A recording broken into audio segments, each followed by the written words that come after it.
These were the movies that censors tried to bury, banned, butchered, burned in print. Yet decades later they return, restored in bloody high definition. From cannibal nightmares to revenge films too brutal for theaters, these Grindhouse legends were once forbidden. Now they are back. Here are 12 Grindhouse shockers that got slashed by censors and are restored today. Number 12. Blood Feast, 1963. It began with a scream and ended with a legacy of red. Blood Feast is often called the first true gore film. Directed by Herschel Gordon Lewis, it unleashed an Egyptian caterer who murders women to resurrect an ancient goddess. It had crude effects, but a shock factor no one had seen in American theaters. Censors did not know what to do with it. Critics labeled it revolting. Drive-ins cut key murder scenes. Some local theaters canceled bookings entirely. The film's explicit depiction of dismemberment and mutilation triggered outrage in a pre-MPAA era when there were no real content guidelines for violence. Blood Feast became a target for politicians demanding film reform.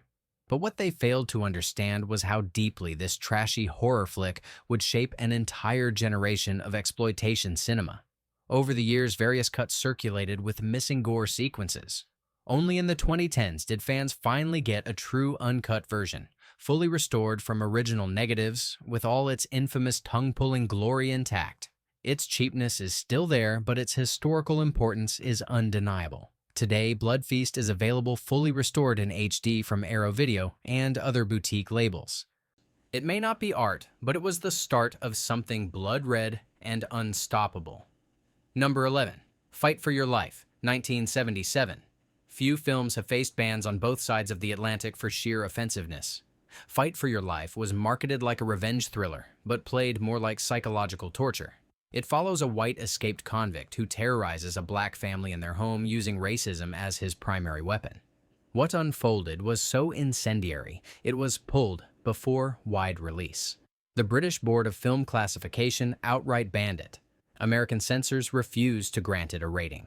Grindhouse distributors chopped over 10 minutes to get it into drive-ins. Even then, audiences walked out. Critics denounced it as dangerous race-baiting disguised as action cinema. For decades, the uncut version was nearly impossible to find legally. But under that vile exterior lay something unexpected. A gritty, low-budget take on the home invasion thriller that exposed America's racial hypocrisy more rawly than many mainstream dramas. It horrified because it told an ugly truth. After decades in obscurity, a full uncut print was restored and released by Blue Underground. The high-definition version revealed scenes long thought lost, unfiltered brutality, and emotional tension preserved. It is still deeply uncomfortable, but also deeply revealing. You can stream the uncut version of Fight for Your Life today on cult film platforms and boutique Blu-rays. Caution is advised. The horror here is all too real. Number 10. The Toolbox Murders, 1978. It looked like just another low-rent slasher. But the Toolbox Murders left behind a censorship legacy even more brutal than its kills.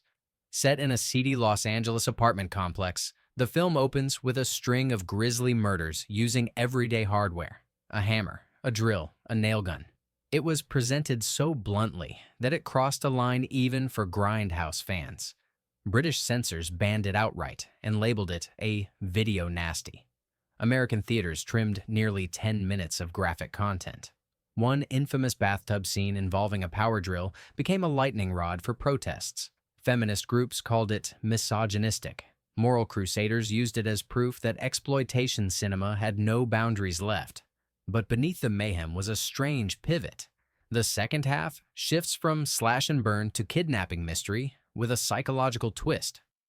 Critics missed this nuance entirely due to the outrage surrounding its violent first act. For years, only severely cut prints circulated with butchered storytelling and no narrative coherence. In the 2010s, a full uncut restoration was released by Blue Underground. The restored version recontextualized the film, revealing the tonal ambition behind the carnage. It is still exploitative and rough, but also far more complex than the reputation it carried.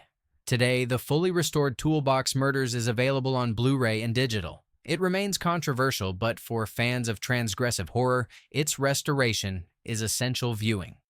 Number 9. Ilsa, She-Wolf of the SS, 1975. One of the most infamous Grindhouse legends ever made, Ilsa, She-Wolf of the SS, was both a cult sensation and a censorship nightmare. Loosely set in a Nazi concentration camp, it followed Ilsa, a fictional commandant who performed sadistic experiments on prisoners. The film walked the tightrope between softcore sleaze and war horror with disturbing confidence. Banned in multiple countries, including the United Kingdom, Ilsa was accused of glorifying fascism and sadism. Even in the United States, censors forced massive edits to get a theatrical release. Over 30 minutes of footage were removed in some regions. Grindhouse theaters played bootlegs to avoid prosecution. Mainstream critics called it filth. Feminist groups picketed screenings. It became the face of everything wrong with 70s exploitation. Yet somehow, it survived.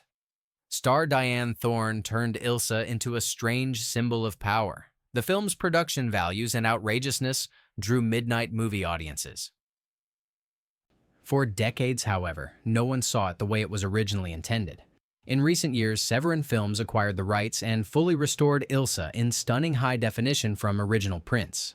The release includes all the controversial scenes intact, along with context-setting extras that unpack the cultural impact behind the chaos. Today, Ilsa, She-Wolf of the SS is available uncut on Blu-ray, with limited streaming through cult cinema channels. It is disturbing and exploitative, but also unforgettable. Number 8. The New York Ripper, 1982. Lucio Fulci was already known as the godfather of Italian gore. But with The New York Ripper, he delivered a film so savage and sleazy it shocked even his most devoted fans. Centered on a duck-voiced serial killer targeting women across Manhattan, the film fused giallo style with unrelenting misogynistic violence. The result was a nightmare dressed as a police procedural. The British Board of Film Classification was so appalled they seized and destroyed the film reels at Heathrow Airport. American censors forced drastic cuts for even an R rating. In many countries, it was banned outright for decades. Critics said it was pornographic and depraved. Even Fulci's defenders were disturbed by the sexualized brutality. But fans saw something else. Beneath the gore lay a bleak vision of urban decay and moral collapse. Fulci painted a city rotting from the inside and used horror to mirror its sickness. It was art in trash as clothing. In the 2010s, The New York Ripper was restored by Blue Underground in full uncut form. The restoration includes missing kills, grotesque effects, and the strange surreal tone that had been diluted by past edits. Today, the uncut version is available on Blu-ray and cult horror platforms. It is not for the faint of heart. But if you want to see Fulci at his most unhinged, this is where he went too far, and somehow made it matter. Number 7. Maniac, 1980. If one film defined the boundary between psychological horror and pure grindhouse shock, Maniac was it. Directed by William Lustig and starring Joe Spinell, the film follows a deeply disturbed man haunted by his abusive mother as he stalks and scalps women on the streets of New York. The violence was not stylized. It was brutal, slow, and personal. Censors reacted immediately. In the United Kingdom, the British Board of Film Classification refused to rate it. Theaters were raided. VHS releases were seized under the infamous Video Nasties crackdown. In the United States, theaters cut entire scenes, including Tom Savini's now iconic shotgun head explosion. Even with cuts, critics called it a vile example of misogynistic trash. Yet Maniac was more than gore. Spinell gave a harrowing performance that made the killer both terrifying and tragically human. The film was a character study of madness delivered with exploitation's raw tools. Those who dismissed it missed the disturbing brilliance at its core. Over time, the film earned respect.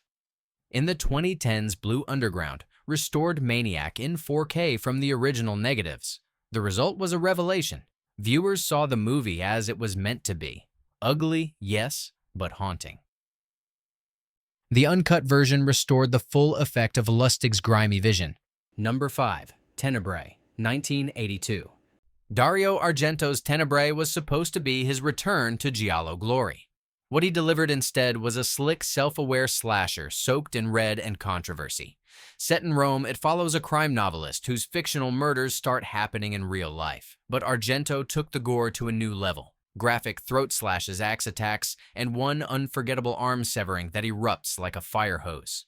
The British censors panicked. Tenebrae became one of the banned video nasties. It was heavily edited in nearly every market outside Italy. Even in the United States, it only screened in Grindhouse theaters with deep cuts and little marketing. Critics misunderstood it, calling it indulgent and perverse. Some accused Argento of glamorizing murder, but the real horror was what the censors removed. Argento's sweeping camera work, his use of color and music, his precision timing. Everything was built around the kills. When those were removed, Tenebrae lost its rhythm. Fans knew they were missing something. In the 2010s, Synapse Films restored Tenebrae in HD from pristine Italian prints.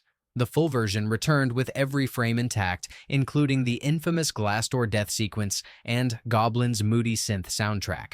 Now, Tenebrae is available uncut on Blu-ray and streaming. It is no longer buried by censors. It is Argento at his sharpest, reflected in blood. Number 4. Thriller: A Cruel Picture, 1973. Sweden gave the world this savage milestone of revenge cinema. Thriller. A Cruel Picture, also known as They Call Her One Eye, follows a mute woman abducted, forced into heroin addiction and sex work, before she turns into a shotgun-wielding vigilante. It was gritty, personal, and unbelievably explicit. Too explicit for most censors. The original Swedish version included hardcore inserts and close-up gore. When international distributors got hold of it, they trimmed nearly 30 minutes. Censors in the United States and United Kingdom banned it completely. Even bootlegs were butchered. Yet cult fans knew there was a legendary uncut version hidden in reels scattered across Europe. For decades, only censored cuts circulated. But in the 2010s, Synapse Films and Vinegar Syndrome collaborated on a 2K restoration sourced from original prints. The result was the first truly complete release of Thriller: A Cruel Picture, every shocking frame restored. Today, the uncut version is available on Blu-ray. It remains a brutal ride, but its influence on genre cinema, from Kill Bill to Miss 45, is undeniable. Number 3. The Last House on the Left, 1972.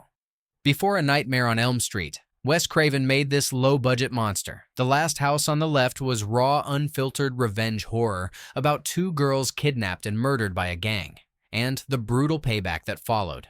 What made it different was its realism.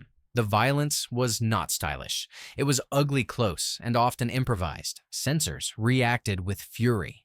In the United Kingdom, it was banned outright. In the United States, prints were chopped by local theater chains. Some regions removed entire murder scenes. Others muted dialogue. It was called depraved and morally bankrupt. Even decades later, it remained on most disturbing lists. But the film was never about glamorizing violence. It was about confronting it. Craven forced audiences to feel complicit, and that made it a horror landmark. In recent years, Arrow Video and MGM released full restorations using original elements. The uncut version restores tension, pacing, and the emotional collapse that makes the revenge feel real. The Last House on the Left is now available fully restored, still disturbing, still divisive, but finally seen as the genre-changing milestone it was. Number 2. Cannibal Holocaust, 1980. Few films have been seized by customs, banned across continents, and put the director on trial. Cannibal Holocaust did all three. Ruggero Deodato's found-footage nightmare follows a documentary crew's journey into the Amazon and the violent tribes that fight back. Except the true horror is what the crew does to them, and how far filmmakers will go for a story. Upon release, Italian authorities believed it was a snuff film. Deodato was arrested. He had to prove the actors were alive. The violence was so convincing, it was considered real. Animal cruelty added another layer of revulsion. The film was banned in over 50 countries, including the United Kingdom, United States, Australia, and Norway.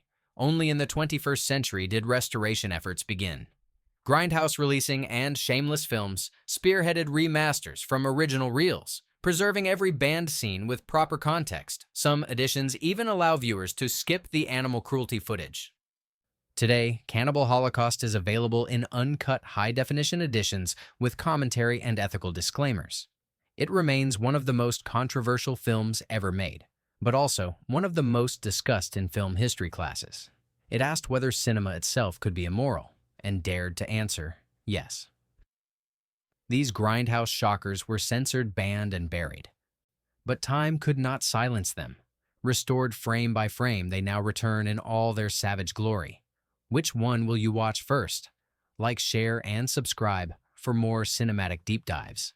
And remember, some films refuse to stay dead.